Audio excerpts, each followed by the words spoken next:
തെക്ക് പടിഞ്ഞാറെന്ന് പറയുന്ന ഈ ഒരു മൂല ഇവരെ വീടിനെ സംബന്ധിച്ചിടത്തോളം മിസ്സിംഗ് ആയി. തെക്ക് പടിഞ്ഞാറെന്ന് പറയുന്ന 45 ഡിഗ്രിക്കകത്ത് ഒരു ടോയ്ലറ്റും വന്നു. തെക്ക് പടിഞ്ഞാറ് മിസ്സിംഗ് ആണ്. തെക്ക് പടിഞ്ഞാറ് ടോയ്ലറ്റ് ഉണ്ട്. ഭാര്യയും ഭർത്താവും തങ്ങളുടെ അഭിപ്രായ വ്യത്യാസങ്ങളായി. ഗൃഹനാഥന്റെ കഴിവിനനുസരിച്ചൊരു ഉയർച്ചയില്ല. ഡെയിലി വരുമാനമില്ല. ഇതെല്ലാം ഈ വീട്ടിൽ സംഭവിച്ചു.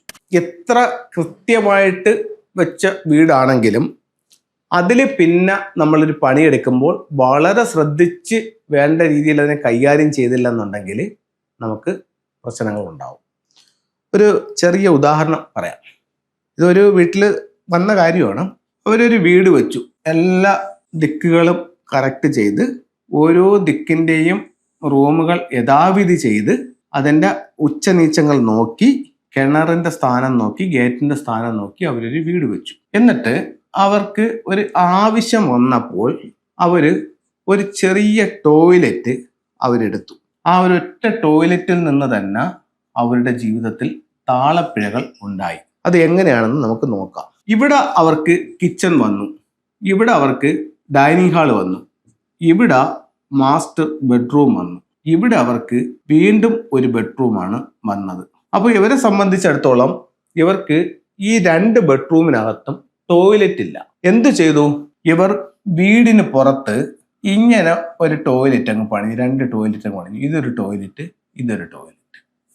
ബാക്കി ഇതെല്ലാം അവർ കൃത്യമായിട്ട് പണിഞ്ഞു വെച്ചതാണ്.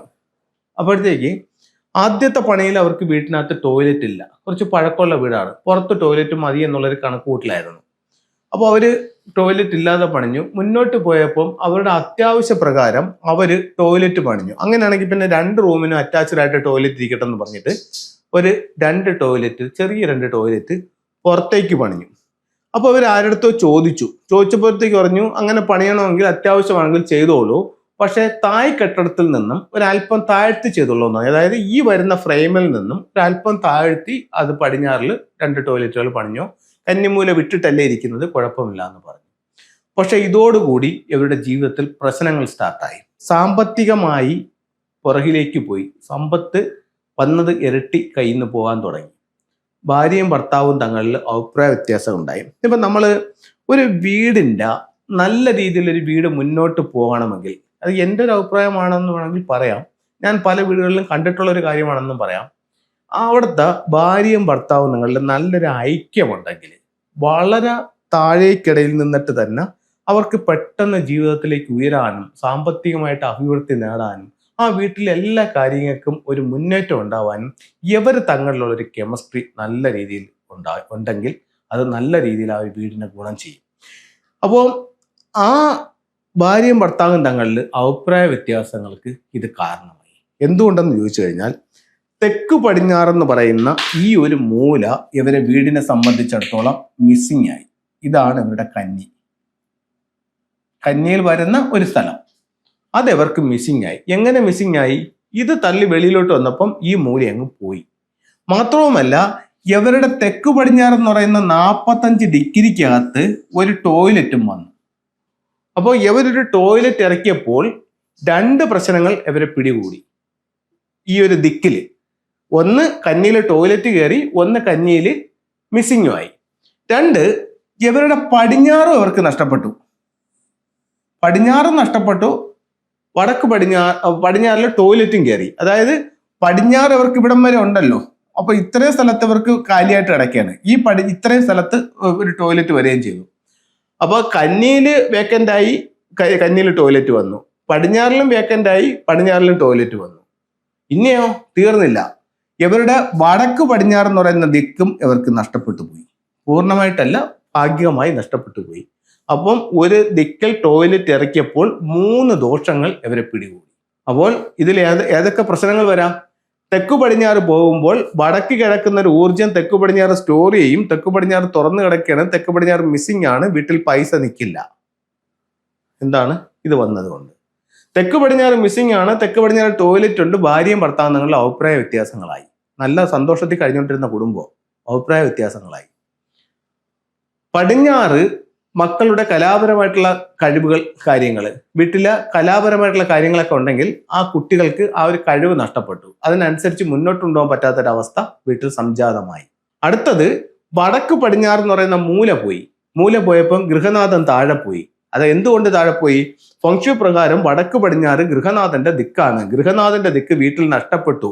ഗൃഹനാഥൻ വീട്ടിൽ ഇല്ലാത്തൊരവസ്ഥ.